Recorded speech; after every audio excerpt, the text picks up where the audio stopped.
आगे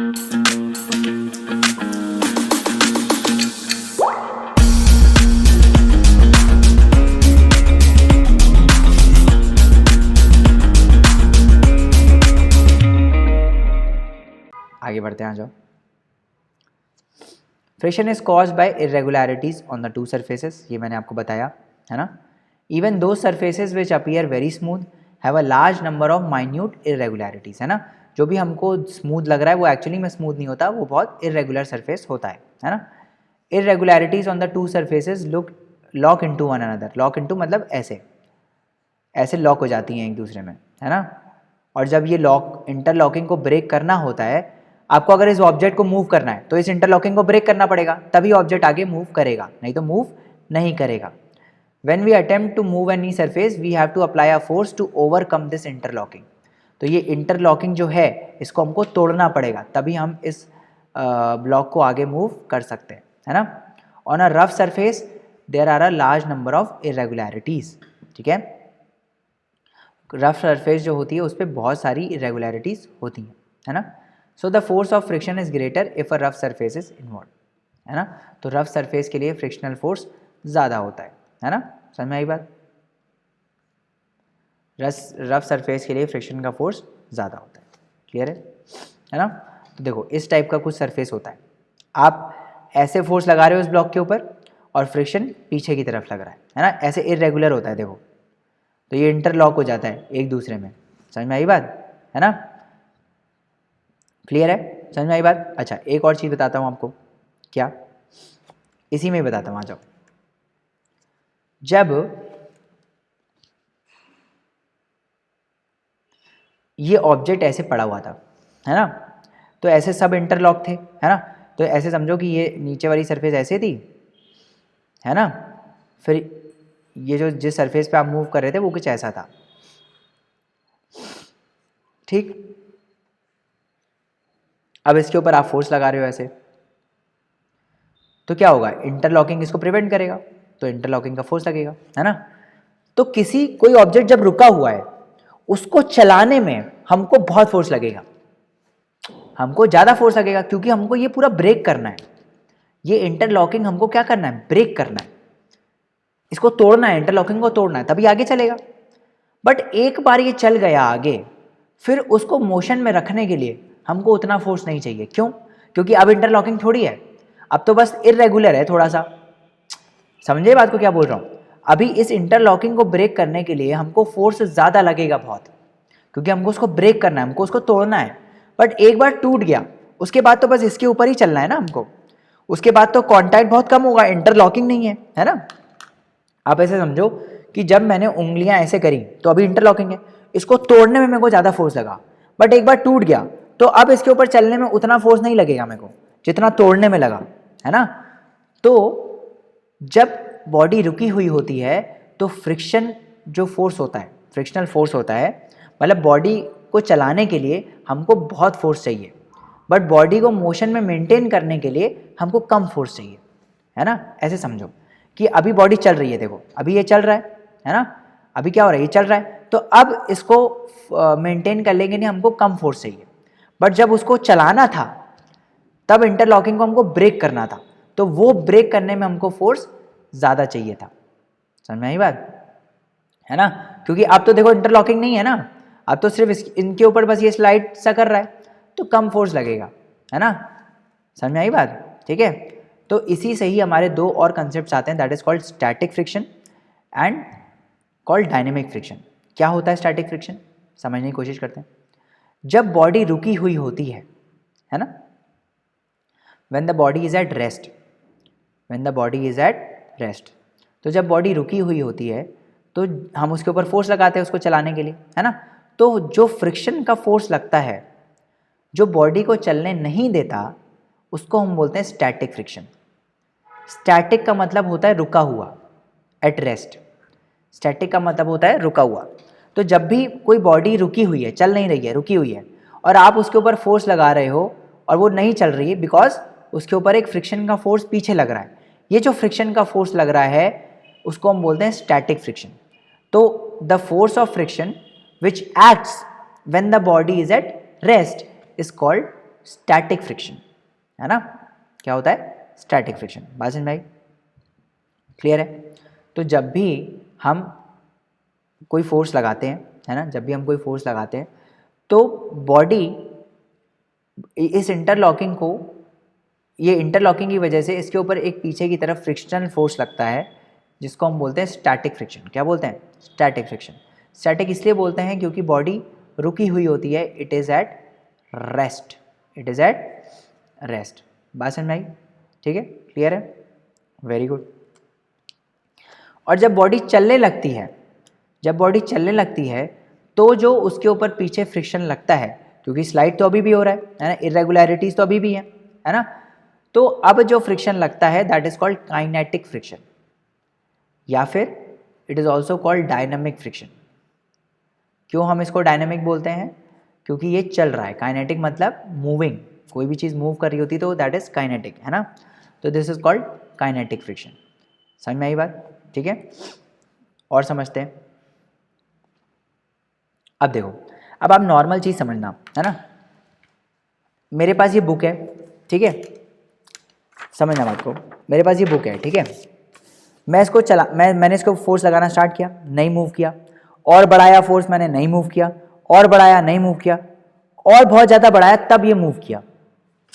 बात समझ में आ रही है ना। तो मेरा कहने का क्या मतलब है आपसे? मेरा कहने का मतलब ये है कि मान लो आपने पहले 2 न्यूटन का फोर्स लगाया और ये बॉडी मूव नहीं करी, फिर आपने कहा कि अरे बढ़ा देते हैं, तो आपने 5 न्यूटन का फोर्स लगाया, तब भी बॉडी मूव नहीं करी, है ना। फिर आपने 10 न्यूटन का फोर्स लगाया, तब भी बॉडी मूव नहीं करी। फिर आपने फाइनली 15 न्यूटन का फोर्स लगाया, तब बॉडी मूव करी, तब बॉडी चली आगे।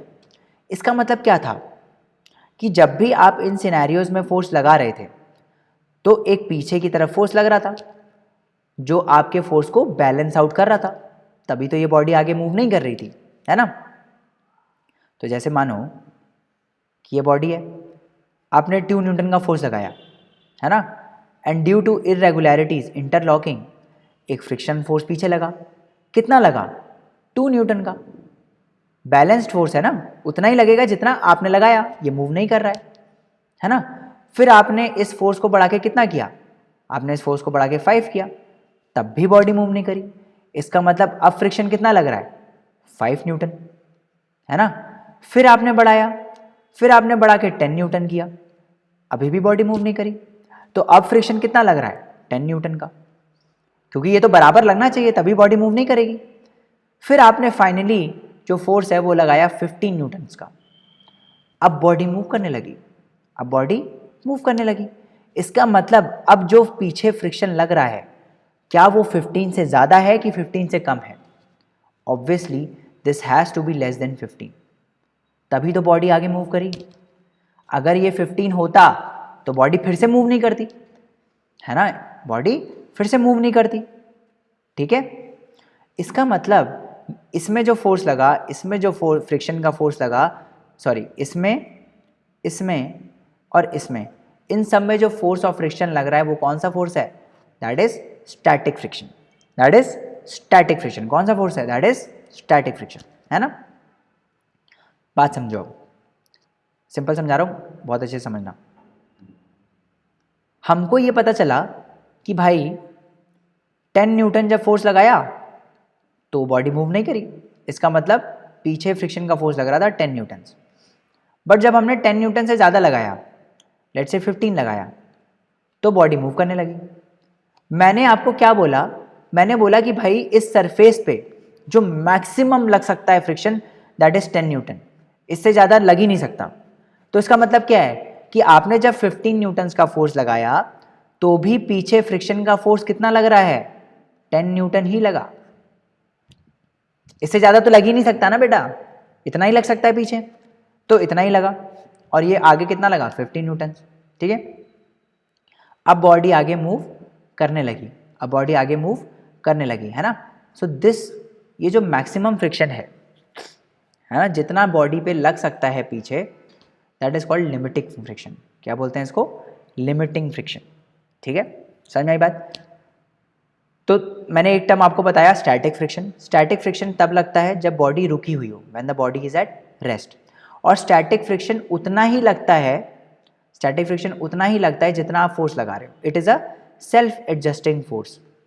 सेल्फ एडजस्टिंग फोर्स का मतलब क्या है कि जितना आप लगा रहे हो उतना ही लगेगा पीछे। आपने 2 लगाया तो पीछे 2 लगा, आपने 5 लगाया पीछे 5 लगा, आपने 10 लगाया पीछे 10 लगाया। बट ये कब तक उतना ही लगता रहेगा? जब तक वो अपनी मैक्सिमम वैल्यू तक ना पहुंच जाए, है ना। जैसे कि मान लो, आगे वाले को करते हैं। जैसे कि मान लो मैंने बोला आपसे कि भाई मैक्सिमम जो स्टैटिक फ्रिक्शन लग सकता है दैट इज 10 न्यूटन। अब 10 न्यूटन से ज़्यादा नहीं लग सकता, 10 न्यूटन से ज़्यादा नहीं लग सकता। तो आप जब इसके ऊपर 10 न्यूटन का फोर्स लगाओगे, है ना, तो बॉडी की टेंडेंसी हो जाएगी जस्ट मूव करने की, करेगी नहीं, जस्ट मूव करने की। मतलब अगर मैं 10 से जस्ट ज़्यादा फोर्स लगाऊं, मान लो मैंने फोर्स लगा दिया कितना, लेट्स से मैंने फोर्स लगा दिया 10.1 न्यूटन, तो बॉडी मूव करने लगेगी आगे। क्यों? क्योंकि आपने मैक्सिमम फ्रिक्शन से ज़्यादा का फोर्स लगा दिया। और ये जो मैक्सिमम स्टैटिक फ्रिक्शन लग सकता है, maximum static friction which can act on a body is called limiting friction. क्या बोलते हैं इसको? Limiting friction. ठीक है, समझ आई बात? It is called limiting friction. अब बॉडी आगे चलने लगी, एक बार आपने इंटरलॉकिंग तोड़ दी तो बॉडी आगे चलने लगी। अब जो पीछे फोर्स लगेगा फ्रिक्शन का that is called kinetic friction. और ये जो काइनेटिक फ्रिक्शन है this would be less then maximum value of friction. Maximum value of friction मतलब जो मैक्सिमम स्टैटिक फ्रिक्शन लग सकता था उससे अब कम लगेगा। क्यों कम लगेगा? रीजन क्या है? देखो, रीजन ये है कि जो इरेगुलरिटीज थी सरफेस की, ऐसे इरेगुलर सरफेस थी, इसको तोड़ने में ज़्यादा फोर्स लगेगा, इसको तोड़ने में आपको ज़्यादा फोर्स लगेगा ना, इसीलिए मैक्सिमम स्टैटिक फ्रिक्शन ज़्यादा होता है। क्यों? क्योंकि ये भाई तोड़ना है हमको, बहुत ज़्यादा फोर्स लगेगा। बट एक बार टूट गया, एक बार टूट गया, अब तो बस इसके ऊपर स्लाइड ही करना है हमको, तो जो पीछे फ्रिक्शन है वो कम लग जाता है, क्योंकि अब तो बस स्लाइडिंग हो रही है ना। इंटरलॉकिंग जब तोड़ना था तो ज़्यादा फोर्स लगा, तो इसीलिए पीछे फ्रिक्शन ज़्यादा लग रहा था, क्योंकि आप ये इंटरलॉकिंग था, पूरा एकदम बॉन्ड था पूरा ऐसे। तो इसीलिए जो स्टैटिक फ्रिक्शन की मैक्सिमम वैल्यू होती है वो हमेशा ज़्यादा होती है, और जो काइनेटिक फ्रिक्शन होता है वो थोड़ा सा कम होता है as compare to maximum static friction. बात समझ में आई? ठीक है। अब देखो, अब ये फोर्स डिपेंड किस पे करेगा?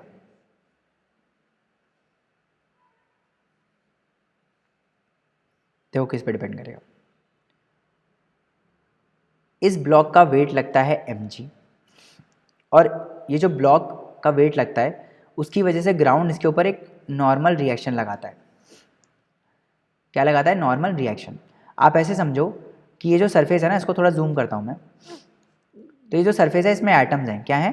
एटम्स हैं, और ये एटम्स क्लोजली पैक्ड है, ये बॉडी के एटम्स हैं, ठीक है। और ये जो सरफेस है इसके भी एटम्स हैं। जब आपने बॉडी रखी है ना, ये पूरी बॉडी है और ये सरफेस है, तो क्या होगा? ये प्रेस करेगा, और जब सेम चार्ज वाले आपस में प्रेस करेंगे तो क्या होगा? ये इसको प्रेस करेगा तो ये इसके ऊपर नीचे की तरफ फोर्स लगाएगा, है ना।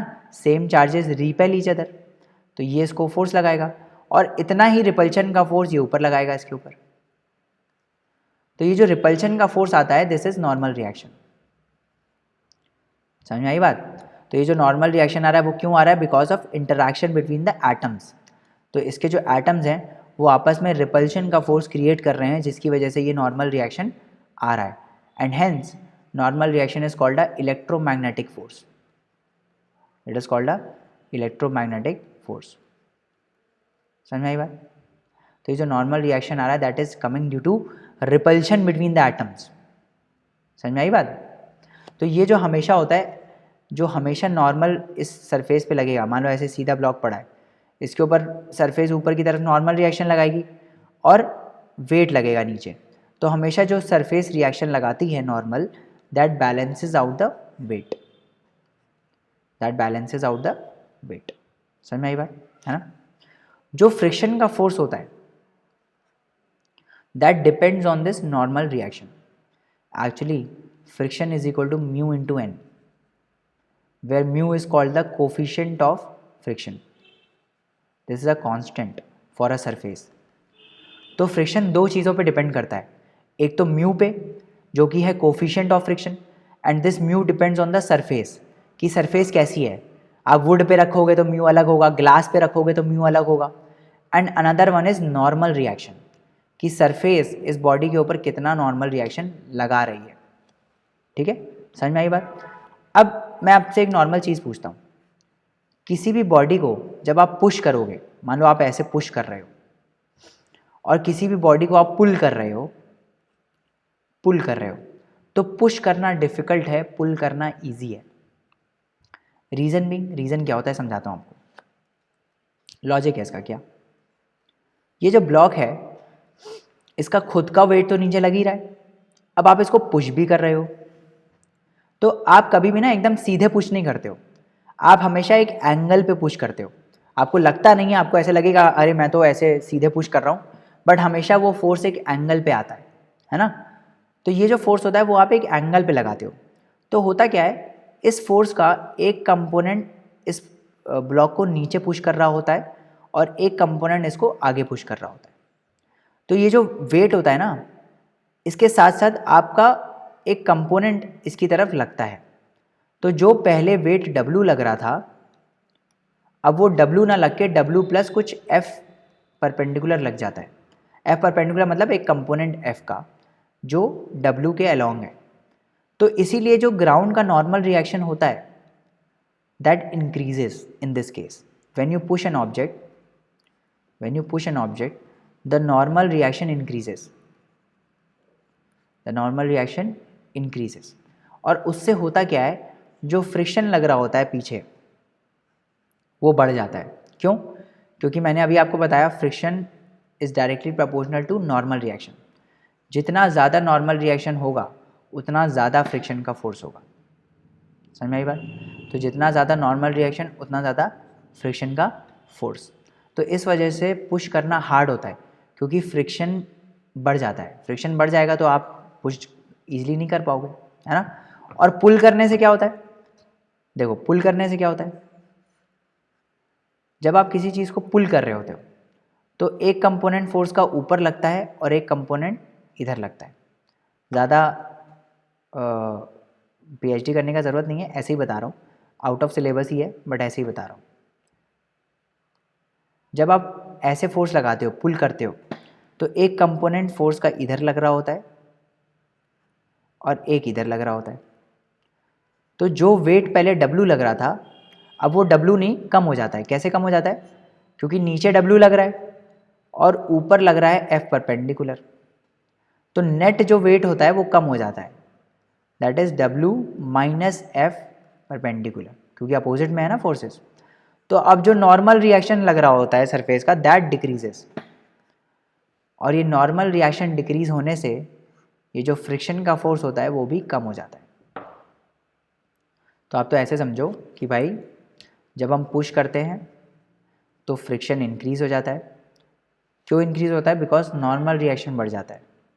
और जब हम पुल कर रहे होते हैं तो फ्रिक्शन डिक्रीज हो जाता है, बिकॉज नॉर्मल रिएक्शन डिक्रीज हो जाता है। इस वजह से पुश करना डिफ़िकल्ट है और पुल करना ईजी है। समझ में आई बात, है ना। आप इसको रियल लाइफ में भी एक्सपीरियंस कर सकते हो। कैसे? योगा का मैट लेना और उसको घिसकाना, तो वो ईजिली घिसक जाएगा। फिर एक बंदे को बैठा देना ऊपर और फिर घिसकाना, तो आपको बहुत फोर्स लगेगा। क्यों? क्योंकि अब ये बंदे का वेट भी नीचे लग रहा है, तो फ्रिक्शन बढ़ गया पीछे। फ्रिक्शन बढ़ गया बिकॉज नॉर्मल रिएक्शन इंक्रीज हो गया, है ना। तो it is difficult to drag a mat when somebody is sitting on it as compare to when nobody is sitting on it. Why? Because जब कोई बैठा होता है तब नॉर्मल रिएक्शन इंक्रीज हो जाता है, तब नॉर्मल रिएक्शन इंक्रीज हो जाता है। बात समझ में आई? आगे बढ़े। है ना। तो ये एक सेटअप है जो ये हमको ये शो कर रहा है, क्या शो कर रहा है, ये हमको ये शो कर रहा है कि भाई जब भी हम इसको पुल करने की कोशिश करते हैं तो कुछ टाइम तक तो ये पुल नहीं होता है ना, कुछ टाइम तक तो ये पुल नहीं होता है। This spring balance is showing the force basically, है ना। अभी जैसे मान लो ये 0 न्यूटन पे 0 फोर्स है ना। तो जब ये मूव करना स्टार्ट किया तब आपका जो फोर्स लग रहा था that is 1 Newton, around 1 Newton, है ना। तो जब आपने पुल किया इसको, जब आपने पुल किया तो ये 1 न्यूटन तक तो मूव करा ही नहीं, ये फोर्स है, ये क्या दिखा रहा है, फोर्स दिखा रहा है। तो बेसिकली 0 से लेकर 1 न्यूटन तक तो ये ब्लॉक मूव किया ही नहीं। जब 1 न्यूटन हुआ फोर्स तब ये मूव करना स्टार्ट किया। इसका मतलब क्या था, इसका मतलब जो मैक्सिमम फ्रिक्शन पीछे लग सकता था दैट वाज 1 न्यूटन। फिर जब आपने 1 न्यूटन के आसपास फोर्स लगाया, है ना, तो इसने फ्रिक्शन को ओवरकम कर दिया और ये फिर मूव करने लगा, है ना। तो फ्रिक्शन का फोर्स जब ये ब्लॉक रेस्ट पर था that is called static friction. अगर मैं आपसे इसी में पूछूं कि what is the maximum static friction, that is acting, that is 1 Newton, क्योंकि इतने तक तो ये मूव किया ही नहीं ना, यहाँ तक तो मूव किया ही नहीं, उसके बाद ये मूव किया, है ना। 1 न्यूटन तक तो मूव किया ही नहीं, उसके बाद ये मूव किया, है ना। तो maximum static friction is 1 Newton. समझ में आई बात, है ना।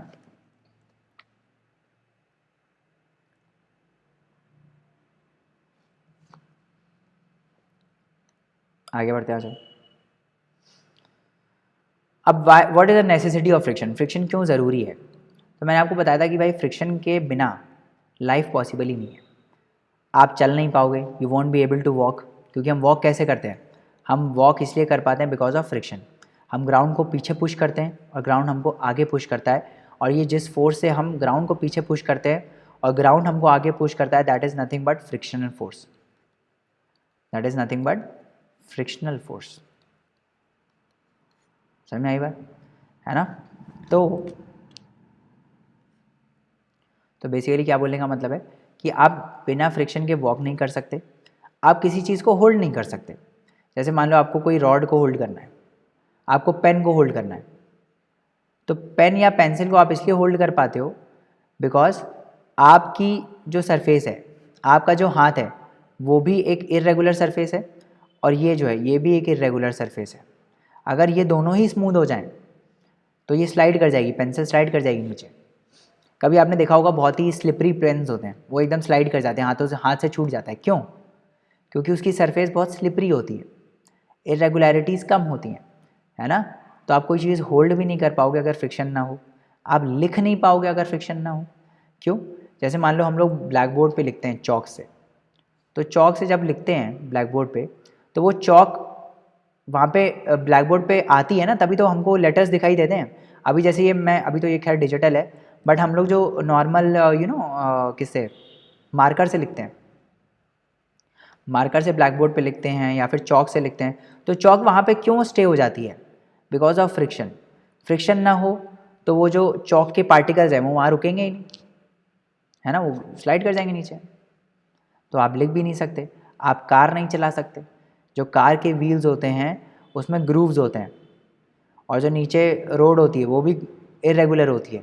तो जो कार का व्हील इसके ऊपर पीछे की तरफ फोर्स लगाता है वही ग्राउंड कार के ऊपर आगे की तरफ फोर्स लगाता है, तभी कार आगे मूव कर पाती है ना। अगर मान लो ये फ्रिक्शनलेस सरफेस होती और ये कार आप चला रहे होते यहाँ पे, तो ये स्लिप करता रहता है, ये जो व्हील है ना वो इस सरफेस के ऊपर स्लिप करता रहता है। बात समझ में आई। बिल्डिंग्स आप कंस्ट्रक्ट नहीं कर पाते, बिल्डिंग्स क्यों टिकी रहती हैं, because of friction by the ground, irregularities होती हैं तभी तो बिल्डिंग्स टिकी रहती है ना। समझ में आई बात। तो मैंने आपको एक चीज़ बताई कि भाई स्लाइडिंग फ्रिक्शन जो है, स्लाइडिंग या फिर स्टैटिक भी बोलते हैं, स्लाइडिंग और static friction is more as compare to kinetic friction. मतलब स्लाइडिंग मतलब जब आप मूव करने वाले हो, है ना, और स्टैटिक फ्रिक्शन उतना ही लगता है, स्टैटिक फ्रिक्शन उतना ही लगता है जितना आप फोर्स लगा रहे हो आगे, जब तक बॉडी मूव नहीं कर रही। और स्टैटिक फ्रिक्शन कब लगता है, जब बॉडी रेस्ट पर हो, जब बॉडी रेस्ट पर हो। तो जब बॉडी रेस्ट पर है और आप फोर्स लगा रहे हो, है ना, तो पीछे जो फ्रिक्शन का फोर्स है वो उतना ही लगेगा जितना जो आप फोर्स लगा रहे हो उसको ओवरकम करने के लिए उसको काउंटर करने के लिए उतना ही फोर्स पीछे लगता है, that is called static friction. ठीक है।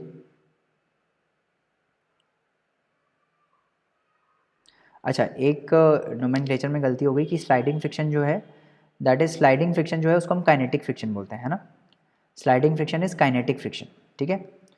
स्लाइडिंग फ्रिक्शन मतलब जब बॉडी स्लाइड कर रही है, ऑलरेडी स्लाइड कर रही है ना, ऑलरेडी स्लाइड इसके ऊपर कर रही है, तो जो फ्रिक्शन लगता है that is called sliding friction या फिर काइनेटिक फ्रिक्शन, है ना। तो ये जो स्लाइडिंग या काइनेटिक फ्रिक्शन होता है this is less than static friction, है ना। स्टैटिक मतलब जब बॉडी रुकी हुई है, स्लाइडिंग मतलब जब बॉडी स्लाइड कर रही है या मूव कर रही है ना। ठीक है, समझ में आ गई बात। ये नोमेनक्लेचर ही है बस। When the box start sliding the contact points on its surface do not get enough time to lock into the contact points on the floor, है ना। तो जब भी स्लाइडिंग स्टार्ट हो जाती है, अब स्लाइडिंग स्टार्ट हो गई तो अब ये तो आगे मूव कर रहा है ना, तो इसके पास इतना टाइम ही नहीं है कि ये लॉक हो पाए, है ना। इतना टाइम ही नहीं है कि लॉक हो पाए, तो इसीलिए लॉक हो नहीं पाता है। तो जो स्लाइडिंग फ्रिक्शन होता है वो थोड़ा कम लगता है as compare to static friction. ठीक है, समझ में आई बात। So you know if friction is not there you will not be able to move, आप ऐसे गिरते रहोगे, है ना, आप ऐसे गिरते रहोगे। ठीक है, कितना बचा है? बचा है काफ़ी, है ना। तो काम करते हैं, बाकी हम नेक्स्ट लेक्चर में पढ़ते हैं, है ना। नेक्स्ट लेक्चर में हम इसको पूरे फ्रिक्शन को ख़त्म कर देंगे मोस्ट प्रोबेबली। ठीक है, चलो तो नेक्स्ट लेक्चर में मिलते हैं guys. Thank you so much for listening and I will see you in the next lecture. Until then bye bye and take care.